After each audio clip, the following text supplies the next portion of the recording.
Тя е била незасегната.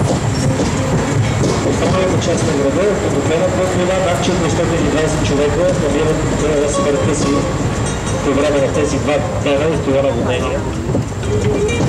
Една от основните причини, след малко ще ви кажа коя е, за последствието от това наводнение е факта, че мостовете, старите мостове на река Турия не издържат напора на водите.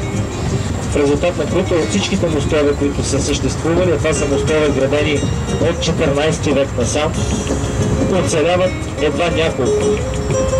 Останалите мостове не издържат на напора на водите, сриват се, което заплачва допълнително коритото на реката, което пък причинява и по-голям прилив на вода.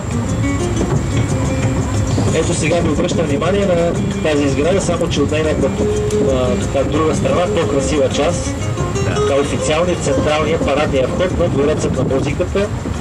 Първата сграда е изградена в рамките на старото корито на Тура през 1985 година. Испански архитект работи по проекта на тази сграда, неговото име Паредес. Интересно, защото фамилията му се превежда като стени. Много интересна фамилия за архитект. И може да кажем, че в проектирането на сградата участва с съвети и консултации едно друго голямо име на съвременната архитектура, това е Норман Фостер.